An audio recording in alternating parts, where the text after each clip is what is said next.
Good morning. Oh my gosh, wonderful to all be together. Hello and welcome to Neighborhood Unitarian Universalist Church in Pasadena. Welcome to all members, friends, guests here in person and virtually. My name is Elizabeth Sadlon. I'm a member of your Board of Trustees. Neighborhood Church creates and grows an inclusive community of faith connected by love, spirit, and service. We acknowledge our presence on the ancestral and unceded territory of the Gabrielino Tongva people, the traditional caretakers of the lands and waters of this campus. With respect to the rights and wisdom of Indigenous people, we acknowledge our harmful colonial histories and commit to decolonizing our own practices, to learning new ways of being in community in good relationship with the Indigenous people of the land and with the land itself. Today is our Rites of Passage service, always one of my favorite days of the year. It marks, yes, when our youth progress into our senior high youth group. We are honored to have Luc Villeneuve sharing his faith statement with us for this special service, and so much more. I know what it takes to put on a service, and to be able to do what Luke has done for us today is remarkable. We're in for a treat. Our music today is provided by music director Dr. Zenaida Robles, Wells Lang, Steve Stapenhorst, and our fabulous choir. Please take a moment to silence your devices as we begin our service. Thank you for joining us as we continue to prioritize connection over perfection with a hybrid service, which is streamed and recorded on YouTube. Based on guidance from our COVID safety team, masks are recommended, though optional for congregants inside, and are optional outside. Families with young children are welcome in the sanctuary, in the narthex, or in the family lounge in the living room of Neighborhood House, which is hosted today by Hannah Peterson, where the service is live streamed on a big screen. Couple of announcements that happening today. Each Easter, our congregation provides gifts to 50 local foster youth. Please swing by the Helping Hands for Foster Youth table on the patio to pick up a child's name to fill an Easter basket or provide a gift card. Today at 1 p.m. is a drop-in chalice circle in the Remembrance and Renewal dining room of Neighborhood House. Visitors are welcome to join this small group discussion of spiritual themes. Also at 1 p.m., we have pastries with pagans in room 21, or explore how writing can help you better connect with your deeper self with the writing group in room 23. Next Sunday, I hope you will all be here at around 12:30. You are invited for lunch as we celebrate our community of communities and officially launch our pledge drive. Come for food, for fellowship, fun activities, and a chance to share how you are inspired, involved, and invested in neighborhood. Looking ahead a little bit, Easter Sunday, we will have one service at 10 a.m., which will be followed by our fabulous egg hunt. These and many other announcements are available along with the order of service as a link in the Sunday email, posted here in the narthex, or on the QR code on the back of your hymnal. You can always get more information on these and other activities on our website and in the newsletter. Visitors, please swing by the welcome table for more ways to be connected here at Neighborhood. Again, welcome to Neighborhood Church. Whoever you are, wherever you are in your spiritual journey, welcome to this inclusive faith community connected by love, spirit, and service.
Our opening words are by Atticus Palmer.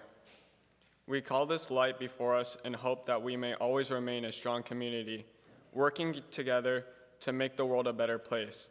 When we are grieving or sad, when we are challenged, when we need help, this flame guides us out of the darkness.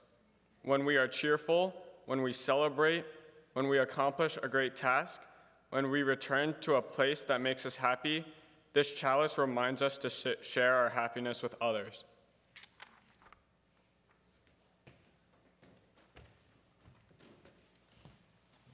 Our opening hymn is number 188 in your gray hymnal or on the screens above. Please rise in body or in spirit and join us in singing hymn 188, Come, Come, Whoever You Are. We will sing it 3 times.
Good morning.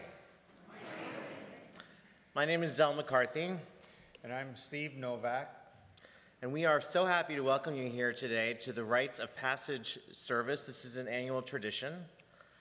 As seasoned teachers of the Rites of Passage class, I think really like professionals, legends, some have said. I've heard. It's true. It's true. Yep. Each year, it's our pleasure to bring together the youth for this service as we've guided them through a process where they have learned to explore and articulate their faith as Unitarian Universalists. Well, class. This year was a little different. If you haven't noticed already, there was only one student and 2 teachers, an interesting dynamic. And at this service, we teachers usually say something about how we learned more than the students did. And sometimes I'm not sure how much we really mean that. There's been some years where the class was quite large, and it took a lot just to maintain some semblance of order. But this year was obviously a lot different. And this year, I really did learn a lot. And granted, a lot of it was about point values and strategies for playing Yu-Gi-Oh cards, or how to make samurai swords. And I was corrected after the first service. It's actually Nagarita bow staffs. But I thought samurai swords, you would kind of know what that was. So. But still, for me, it was a rewarding and humbling experience. And for Luke, I can't imagine how you did it. And I know your mom's made you do it. but still, you did it. As many of you know, Luke truly grew up here at Neighborhood. He's an alumnus of K through OWL of YRE, so this service reflects more than just his year of work in ROP. He is truly a product of this community. Still, because this class challenges everyone to reflect on their personal experiences and look expansively into the world beyond themselves, scrutinizing their deepest values and beliefs about life and the universe, it put a little bit of pressure on Luke every week as he was the only student. And frankly, for Steve and I, we were just hoping he wasn't going to ghost us, because how bad would that make us look if we were to lose our one and only pupil? But not only did he show up, always earlier than me, which is not much of a challenge, but it didn't make me look very good, he showed up and really showed up. Luke's 15, and I'm 65, more than 4 times his age. And I know that when I was your age, sonny boy, I certainly wouldn't have wanted to be so open and sharing outside of my own peer group like he was. He came every week and gave 100% each and every time. In years past, sometimes by the time it was 12:15, the class was getting antsy to leave. This year, it was 12:45 before we knew it, and we had to tell him that it was time to go. And despite what Zell says, I kept waiting for him to drop out or at least not show up for a week because I wanted some time off. But you kept coming. He never missed a single week. A lot of times in our classes, when we ask our students questions, the response is something like, I don't know. But that just didn't happen with him. You never failed to think about and answer a question. Sometimes the answers weren't exactly what I was expecting, maybe even a little off topic, but that's what I like best, when you surprised me. Well, anyway, we, Zell and I, consider it to have been a privilege to have shared this time with you, and we hope you will continue to participate in senior high and beyond with this community here. Because when young people like you participate in our community, we are all the richer for it. This service signifies an end of childhood and a bridge to adulthood. And while today marks the conclusion of the Rites of Passage class, it's really a beginning. As mentors to this class of 1, we now put our trust in you, the entire neighborhood community, to continue to guide Luke as he grows into a thoughtful and engaged member of our UU faith.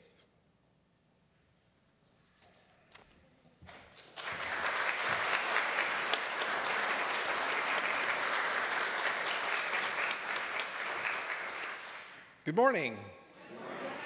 I'm Matt Vasco, Neighborhood's Director of Spiritual Exploration, and I would like to invite all of our children and youth up front for a story for all ages, please.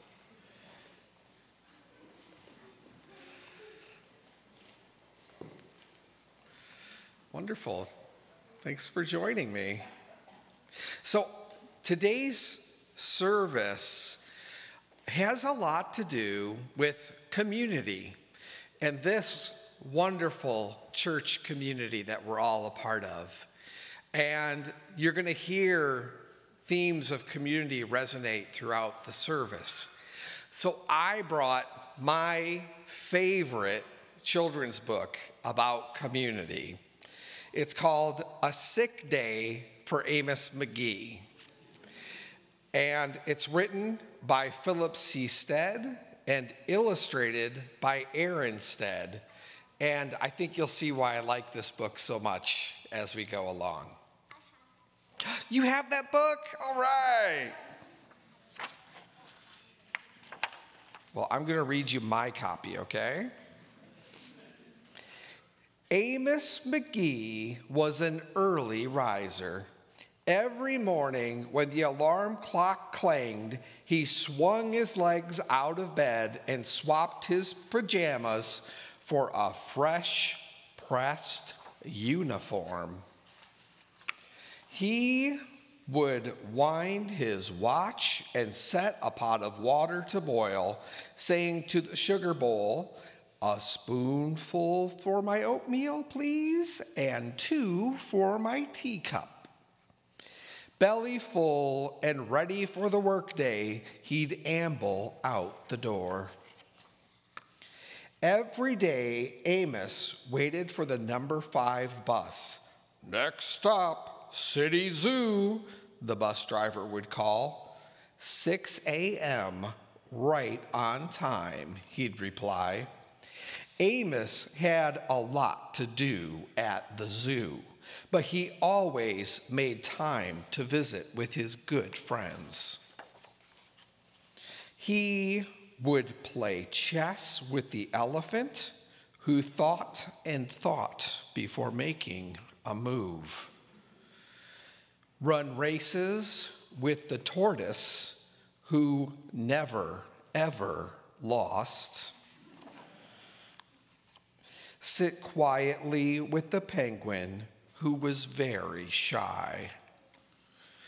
Lend a handkerchief to the rhinoceros, who always had a runny nose. And at sunset, read stories to the owl, who was afraid of the dark. One day, Amos awoke with the sniffles and the sneezes and the chills. He swung his achy legs out of bed, curled them back again, and said, "Ugh, I don't think I'm up to going to work today."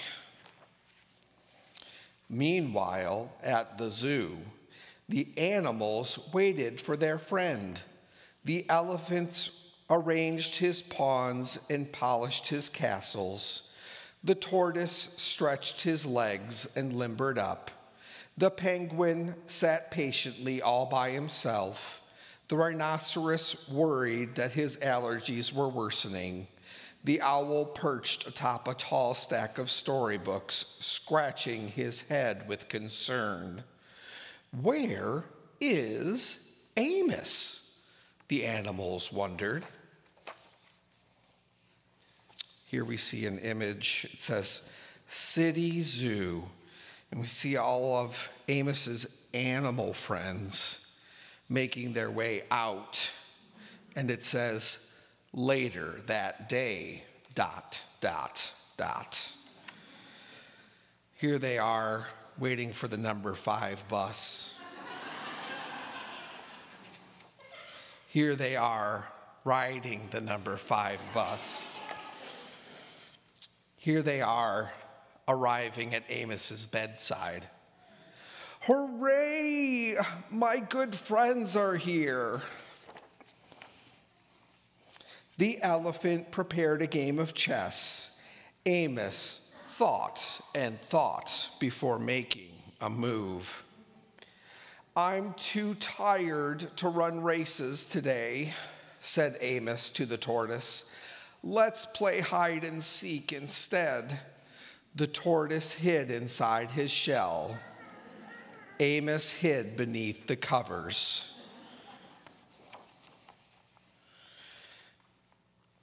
"I'm beginning to feel much better, thank you," said Amos to his friends. He swung his legs out of bed. "Perhaps we'll share a pot of tea." There they are, sharing a pot of tea. Amos wound his alarm clock. "It's getting late," he said. "After all, we have a morning bus to catch." So Amos said goodnight to the elephant, and goodnight to the tortoise, and goodnight to the penguin, and goodnight to the rhinoceros, and goodnight to the owl, who, knowing that Amos was afraid of the dark, read a story aloud before turning out the light. The end.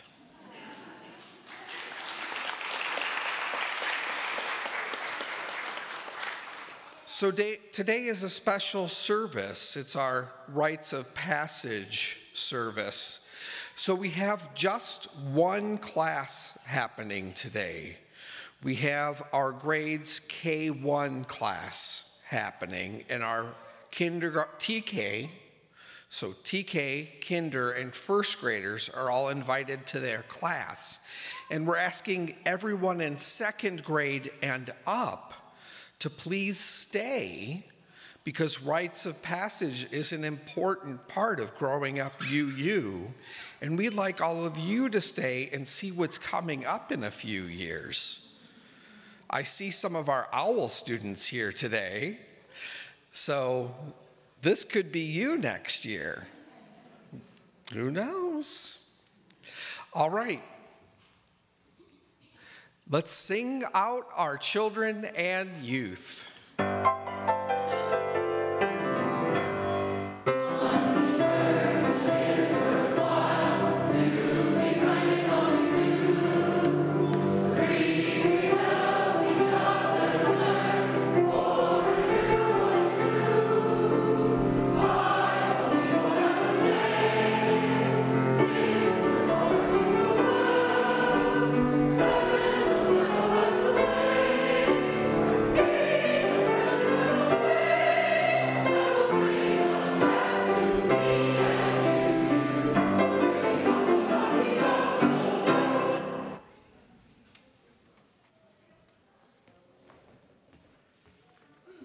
My reading is called They Are With Us Still by Kathleen McTeague. In the struggles we choose for ourselves, in the way we move forward in our lives and bring our world forward with us, it is right to remember the names of those who gave us strength in this choice of living. It is right to name the power of hard lives well lived. We share a history with those lives. We belong to the same motion. They too were strengthened by what we had gone before. They too were drawn on by the vision of what might come to be. Those who lived before us, who struggled for justice and suffered injustice before us, have not melted into the dust and have not disappeared. They are with us still. The lives they lived hold us steady. Their words remind us and call us back to ourselves. Their courage and love evoke our own. We, the living, carry them with us. We are their voices, their hands, and their hearts.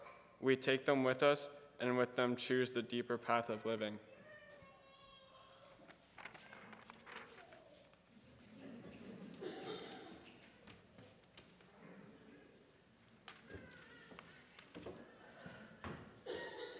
Giving is a spiritual practice through which we put our values into action.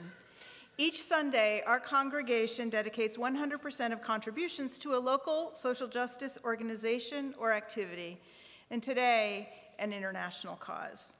In addition to the plate, online giving is available through the QR code on the donations box just outside the sanctuary or using text instructions available on the screen. If you wish to make a payment toward your pledge or contribute to church operations, make a note in the subject line of a check or use an envelope available at the donation box. So this Sunday, our gifts go to White Helmets, a volunteer organization based in Syria, recommended by the Unitarian Universalist Service Committee and enthusiastically endorsed by Luke. Here to tell us more is Andy Eden.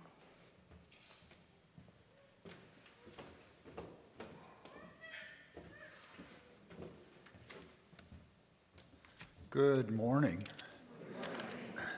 Syria's White Helmets, also known as the Syrian Civil Defense Force, became famous for rescuing people from bombed buildings during years of civil war in Syria. So when the devastating earthquake hit northern Syria and southern Turkey on February 6th, they knew what to do. The death toll from the earthquake has risen to over 50,000 at this point. These are just the dead. Injuries are also in the tens of thousands. Of equally great concern, the numbers of displaced people who have lost their homes during a bitterly cold winter are said to be up to 4 million. The scale of suffering is truly unimaginable. The earthquake toppled homes and buildings in every city and village across northern Syria and southern Turkey. In the days following the earthquake, white-helmeted volunteers saved almost 3,000 people from destruction by pulling them from the tangled rubble of collapsed buildings. But now they start the next phase of their emergency response, recovery and rehabilitation. The White Helmets' response hasn't stopped just because the cries for help from under the rubble have stopped. 3,000 White Helmet volunteers are on the ground recovering the bodies of the dead so their families can bury them with dignity. Volunteer teams are also surveying the safety of roads, homes, and public buildings, securing sites, removing rubble, and reopening roads. Associated healthcare professionals are touring the shelters of those survivors who are left without homes to provide them with much-needed medical and psychological care. We ask that you please stand with the people of Syria and the White Helmet responders. Please give what you can now to help the people impacted by this disaster. Former bakers, tailors, engineers, pharmacists, painters, carpenters, students, and many other professions besides, the White Helmets are composed of volunteers from all walks of life. They pledge commitment to the principles of humanity, solidarity, impartiality, as outlined under international humanitarian law. Their inspiring work has earned them recognition at the highest international levels. They've been nominated for the Nobel Peace Prize 3 times. The White Helmets' motto is taken from the Quran: to save one life is to save all of humanity. As the White Helmets continue to pull the dead from collapsed buildings and move on to recovery and rehabilitation, they urgently need our support. Please give what you can to support their life-saving work. Would the Pass the Plate volunteers please come forward?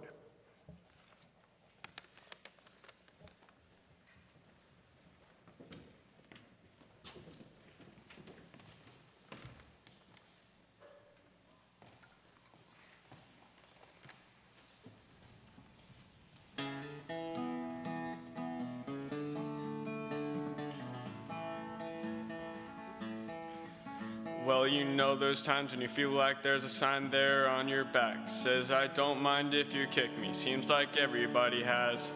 Things go from bad to worse. You think they don't get worse than that, and then they do.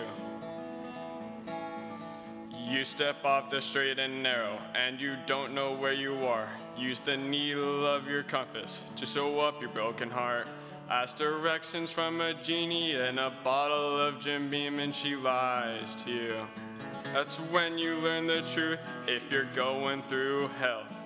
Keep on going, don't slow down. If you're scared, don't show it. You might get out before the devil even knows you're there. Well, I've been deep down in that darkness. I've been down to my last match. Felt 100 different demons breathing fire down my back. And I knew that if I stumbled, I'd fall right back into their trap that they were laying. Yeah. But the good news is there's angels everywhere out on the street, holding out a hand to pull you back up on your feet. The one that you've been dragging for so long you're on your knees, you might as well be praying. Guess what I'm saying? If you're going through hell, keep on moving, don't slow down. If you're scared, don't show it. You might get out before the devil even knows you're there. Yeah, if you're going through hell, keep on moving, face that fire.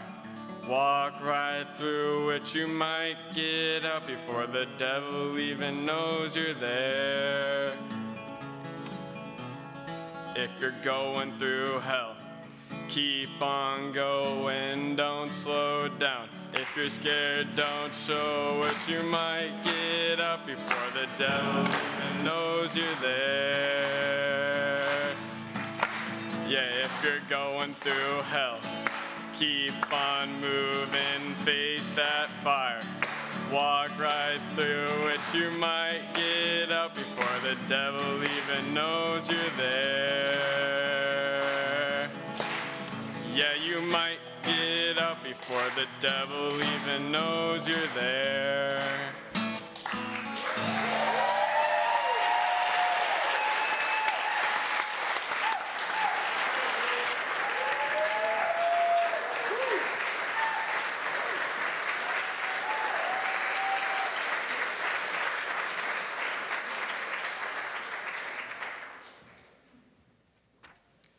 And now for something completely different. Please join me in a spirit of prayer and meditation. A Prayer for Our Children by Robert F. Kaufman. We wish for you a storm or two, that you may enjoy the calm. We wish for you tranquility in time of trial. We wish for you a cool breeze on a warm day, a pale white cloud, that you may better appreciate the blueness of the sky. We wish you darkness, that you may see the stars. We wish you anticipation of high adventure. We wish you the courage to avoid battle. We wish you a sense of wonder and poetry and music. We wish you companionship, that you may appreciate solitude. We wish you a friend who will understand you, and understanding, so that you may have a friend. We wish you may become all that you wish to be, and more than you hope you can be. We wish you a flower to smell, a hand to touch, a voice to cheer, a heart to gladden. And we wish you someone to love, and we love you. Please join me in a full minute of meditative silence.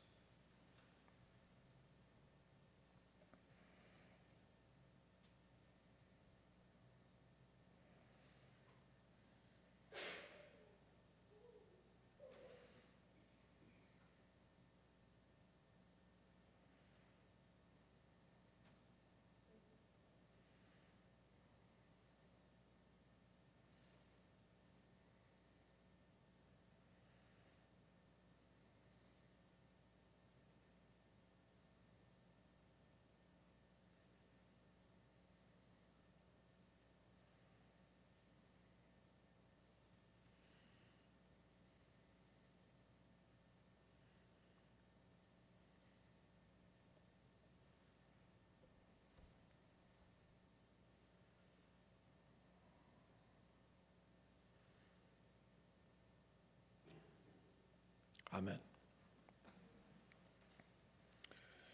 Part of my job as Director of Spiritual Exploration is to check in on the classes on Sunday mornings and just see how things are going. And I have to say, I had a lot of fun checking in on this ROP class this year. It was truly the Socratic method in practice. I mean, we had teachers sharing their wisdom and asking meaningful questions, and a very responsive student who was really excited to be reflective and thoughtful. And it's culminated into this service we're having today, and a very meaningful faith statement from Luc Villeneuve. I'm really proud of Luc. I've known Luc since he was about 4 years old, and I've watched him grow up in this community. And please join with me in hearing his faith statement now. Luc?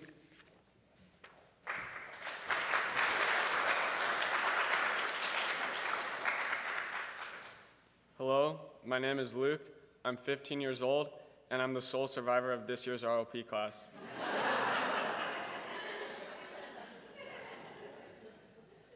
I'm in 10th grade at Glendora High School, where I'm on the track and field team after a year on the wrestling team. I'm also lucky to be at the same school as my 4 best friends. I've grown up at neighborhood church my whole life. My earliest memories here are playing on the big jungle gym in the pre-K group. I remember making Yule logs in the kindergarten and later helping out with the kindergartners when I was in about 6th grade. When I was about 12, I remember asking my moms why we went all the way to Pasadena to go to church instead of going to church down the street. I got the message. Those churches weren't at all that friendly to our kind of family.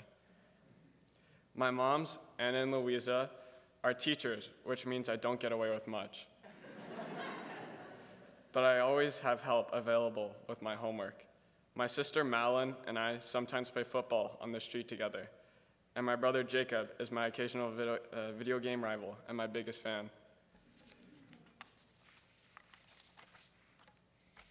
During the year, I'm here at neighborhood church once a week. But in the summer, I go to a place in the mountains of Glendora called Camp Kahila. When I started going to camp at 6 years old, it was just a place to go in the summer. But over time, it's become more important in my life. Camp Kahila is also known as Dirt Camp, because every day, every camper comes home soaking wet and muddy. That's a good thing.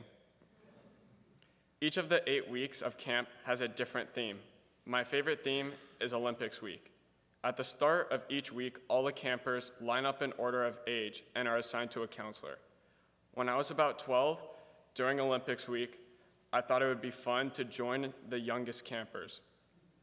After rounds of archery, pie eating, and paper airplane throwing, my team emerged the winners. Now I've enjoyed being a counselor in training for 2 years. Camp has taught me leadership skills and how to work with other people, and given me a taste of what it's like to have a job. By doing things like singing on picnic tables in front of all the campers, I've also learned how to be more confident. Camp is where I've made friends and where I can be myself. I don't believe in a lot of traditional religious ideas, like the concept of God or gods. While I like the idea of meditation as a way of calming yourself down, I don't like the idea of praying to God to ask for something. I don't want to be forced to believe in something or anything. I'm more interested in following other belief systems. This might seem surprising, but I'm more drawn to theories about spiritual activity like ghosts, demons, and poltergeists. I've always liked the theories of the soul or spirit being able to appear to the living, whereas the idea of God seems limiting. Ghosts aren't really telling you to do anything. They allow us to freely explore something that isn't alive but isn't gone either. I'm not sure about traditional afterlife, like heaven or hell, but spirits or souls that stick around after a while. Souls that stick around after a while for, that doesn't make sense, hold on. But spirits or souls that stick around for a while after they pass away is about as much as an afterlife I think there is.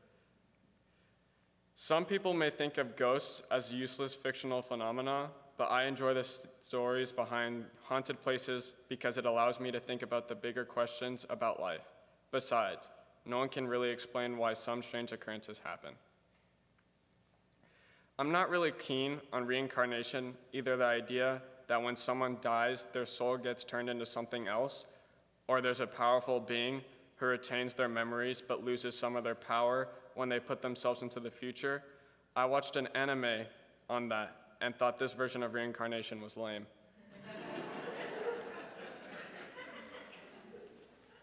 In the show Lucifer, hell is a place where people live until they can forgive themselves for their sins. All of the sins are personalized. Nobody is being tortured except by their own guilt. To be a helpful devil, Lucifer actually creates a therapy room where sinners can work on their own healing so that they can eventually go to heaven. In the show, even though it's referred to as a paradise, heaven seems kind of boring. There's just a lake and grassy fields where people have picnics and go kayaking. Back on Earth, we see Lucifer take a part-time job working for the LAPD to solve a few crimes. Though Lucifer himself doesn't do bad things, he's just a sad boy with daddy issues. Because God, his father, never talked to him. I can relate.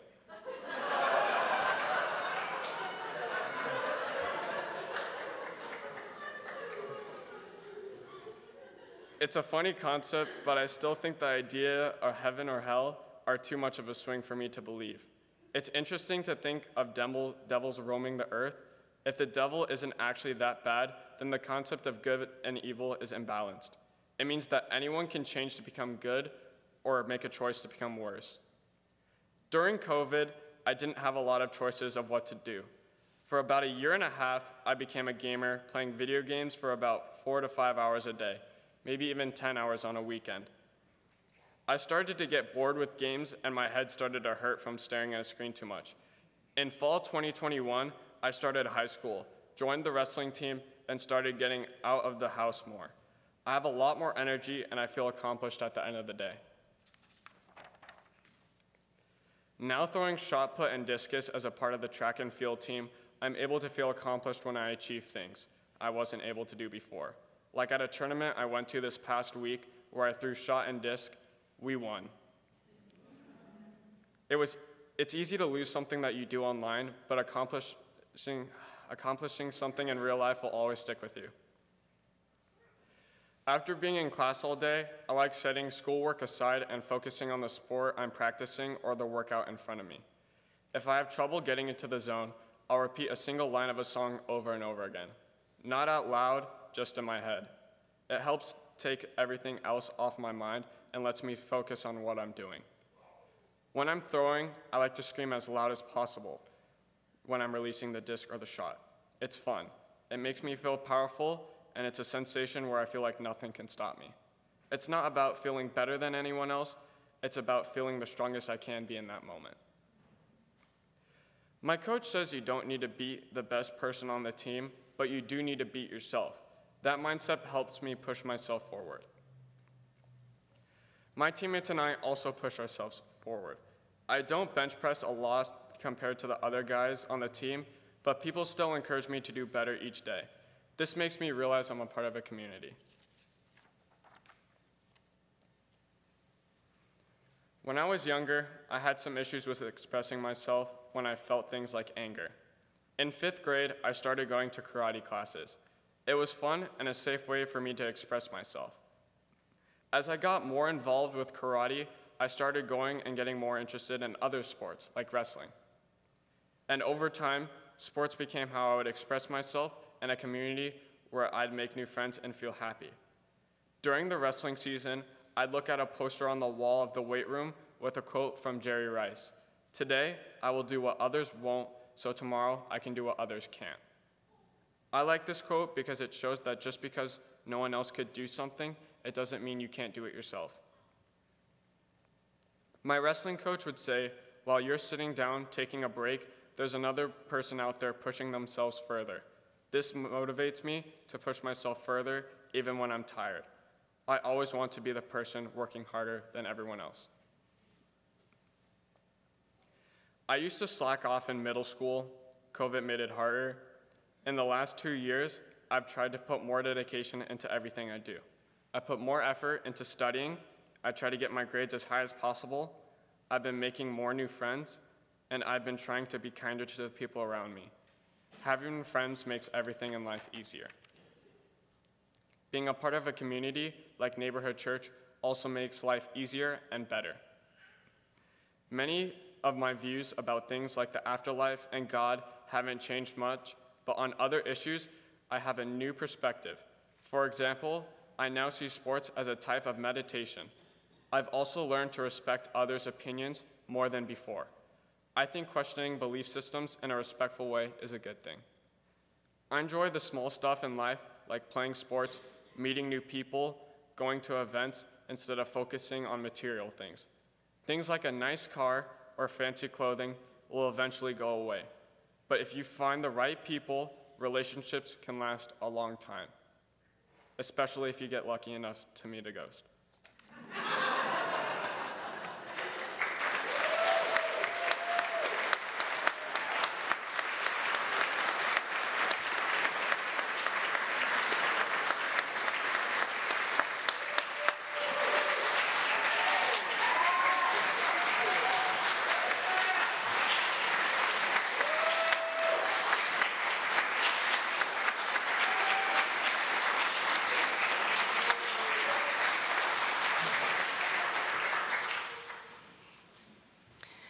Luke is now going to sing our second anthem for today's service. He will sing a song called Changer by Renaud Rebillot and Maître Gims.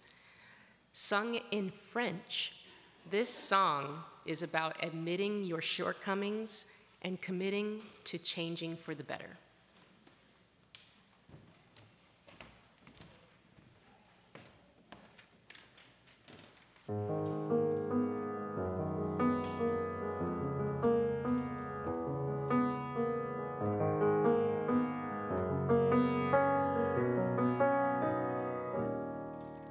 Mon ami, mon avis, ma vie, pardonne-moi ce visage inexpressif, rempli de tristesse, d'un homme besoin, j'ai tout menti, pour mettre de la part d'un autre, des kilomètres entre pas de l'acte, t'as fini par voir mon petit de tacte, mais laisse-moi, je peux tout expliquer. Des fois, j'ai des choses que je comprends pas. La nuit n'est un édité. C'est dans ces moments, je veux dire, je vais changer, changer, changer. Je vais changer, changer, changer.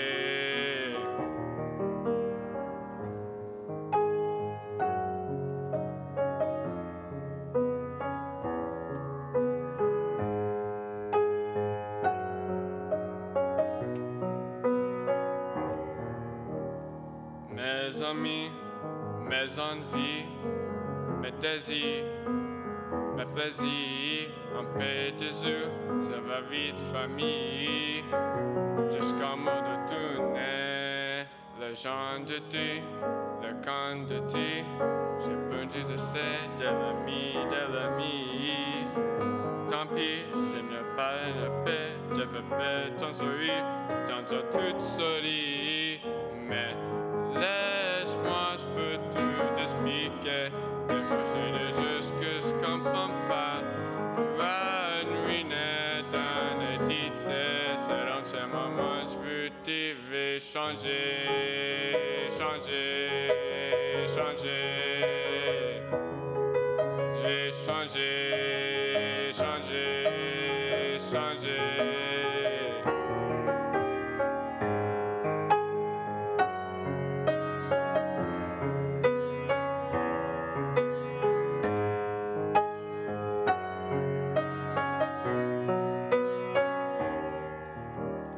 Assis dans le doigt, occupé à côté mes défauts, au fin fond du couloir, accroché à Anna dans l'espoir. Assis dans le doigt, occupé à côté mes défauts, au fin fond du couloir, accroché à Anna dans l'espoir. Laisse-moi, je peux tout expliquer. Des fois, j'ai des choses que je comprends pas. La nuit n'est un édité. C'est dans ce moment, je veux te vais changer, changer, changer. Vais changer, changer, changer.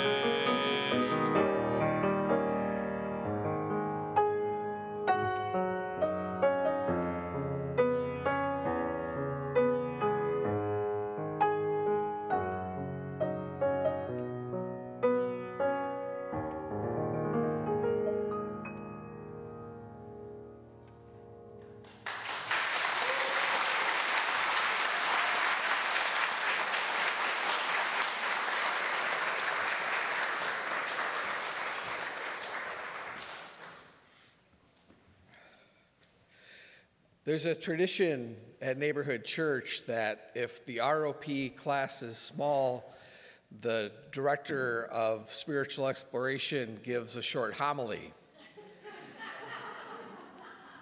Just to make sure you get your money's worth, you know. But this service is running about 15 minutes longer than the first service this morning because I think we've got a lot more children in this service, and I told a story and stuff. So you'll get the Cliff Notes version of my homily. I guess listen to the recording of the first service if you want the full thing. When I reflect upon the meaningful experiences we offer to youth who grow up in this faith, rites of passage, which is sometimes called coming of age, is right there at the top of the list. And Luke has been highly dedicated to this process. And I hope that he's proud of all that he's accomplished. I'm proud of you, Luke. Can we give him another round of applause, please?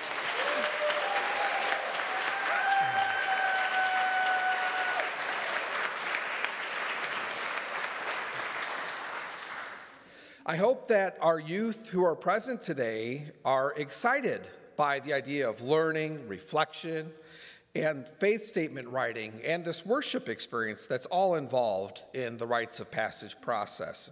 It marks a significant signpost along the faith journeys of young UUs.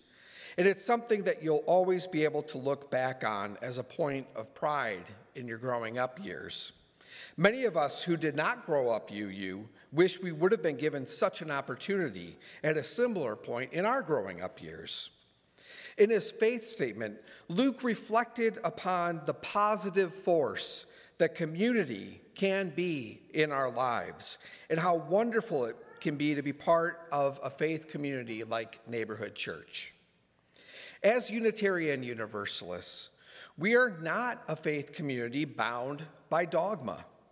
We are instead bound by shared values. Until recently, the Article 2 Study Commission was taking a close look at our values and considering them in order to produce a rewrite of Article 2 of the Unitarian Universalist Association bylaws. They just completed the process and released a report that contains a new proposed Article 2. One that, are you sitting down? No longer contains 8 principles or even 7 principles and doesn't contain any sources. It's a complete rethinking of Article 2. For those of you who are, kind of familiar with Article 2, it is where our principles and sources have lived since 1985. So what they did instead, which is really interesting, was they took a look at the foundational values of Unitarian Universalists and created this visualization that you see up on the screens. Now, I should say that this then is accompanied by texts that provide definitions of the values on the visualization, and rolled into those definitions are text from the principles and sources. So we're not losing the principles and sources completely. I don't mean to alarm anyone. So what you see in the visual is a chalice, a Unitarian Universalist symbol, and the word love. They put the word love at the center because many Unitarian Universalists believe that love lies at the center of our faith. And surrounding the word love are all these sort of swirls coming out with different values in them, 6 different values. And I'll touch just briefly upon each one. So first, we have love, which I believe is ever present here at Neighborhood Church. And it's also wrapped up in how we strive to accept one another and our big umbrella of belief, our big tent of belief.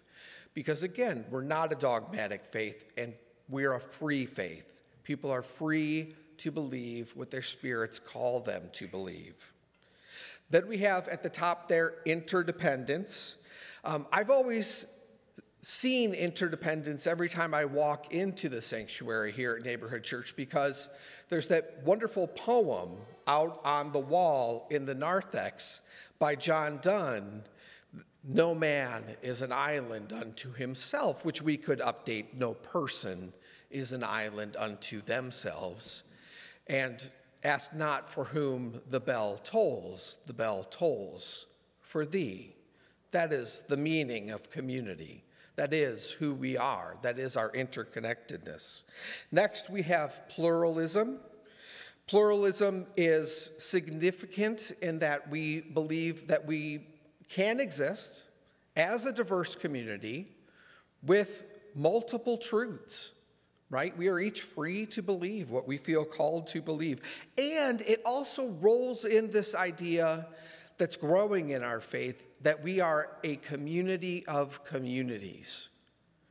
That, for example, here at Neighborhood, we have the wonderful Neighborhood People of Color group, one of the oldest people of color groups in the denomination. We have groups like CUPS, Covenant of Unitarian Universalist Pagans, and even our Shakespeare group. People come together around shared values, shared identities, shared ways of being in the world, the shared interests. And then we all come together as a larger community, a community of communities. Next, we have justice. We see that in our social justice work, and the way we work to create a more equitable society. We have the word transformation. This one I think is interesting because the first draft of this visualization contained the word evolution in that spot. But maybe people thought that was too Darwinian, I don't know.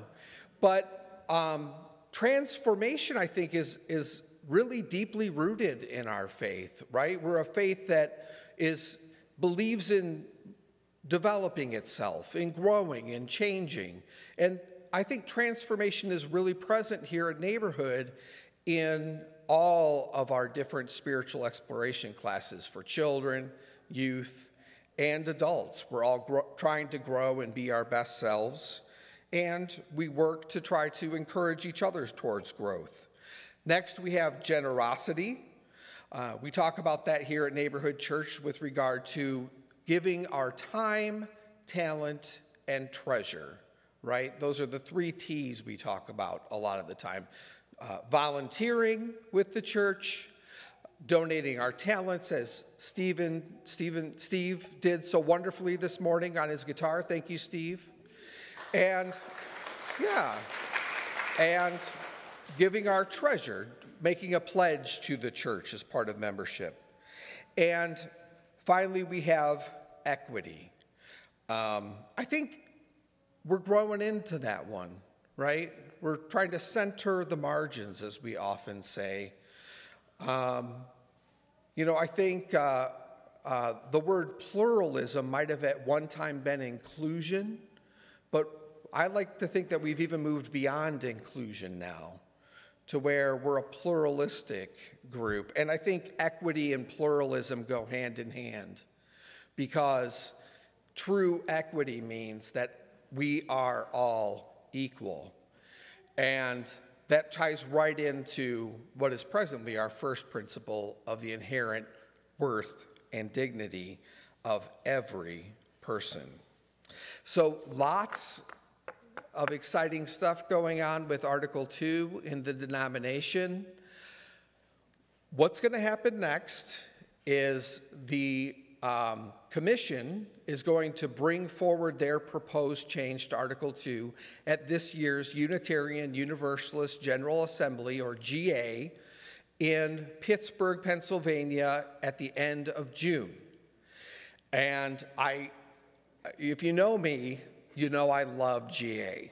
I go every year, and what's wonderful is that since one positive thing to come out of the pandemic is that they've gotten really good at doing GA hybrid now.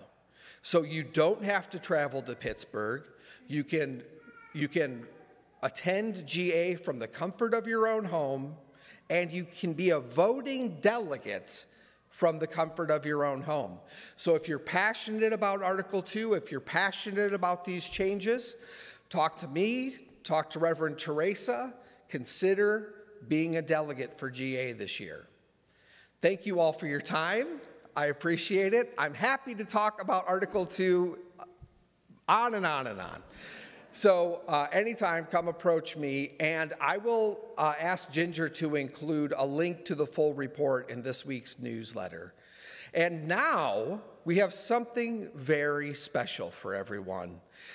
Culminating with Rites of Passage, our Rites of Passage youth each year transitioned into our senior high youth group.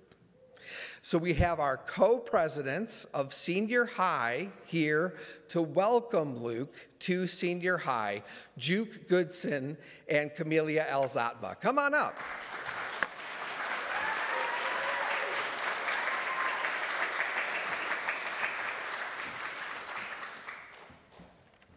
Hello.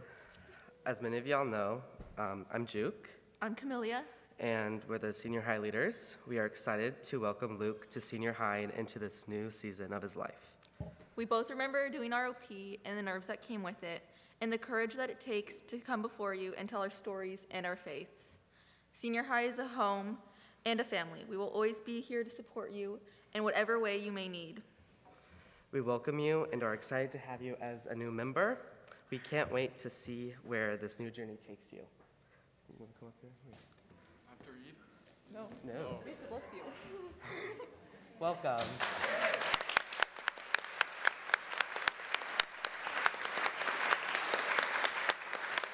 You've been blessed. Yeah. Okay.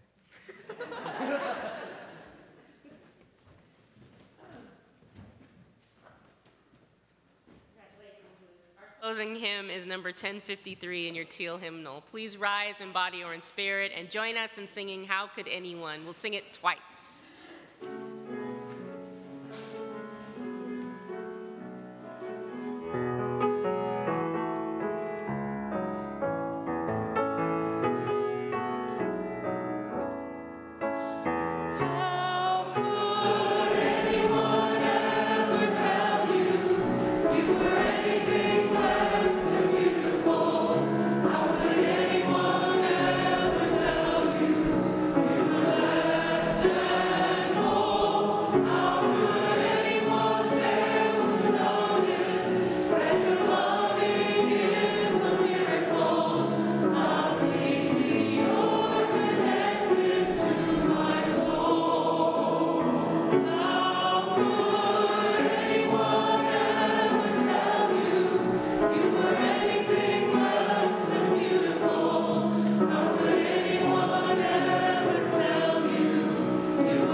Thank you, senior high co-leaders, for that welcome to senior high for our ROPer. And to Luke, I wish you all the best in your continuing journey. And I'll leave you and all of us with these words, with a nod to Jim Nelson and Hannah Petrie. This is what you shall do. Love the earth and sun and the animals. Despise riches. Give alms to everyone that asks. Stand up for the stupid and the crazy. Devote your labor to others. Hate tyrants. Argue not concerning God. Have patience and indulgence towards the people. Go freely with uneducated persons and with the young. Re-examine all you have been told at school or church or in any book, and dismiss whatever insults your own soul.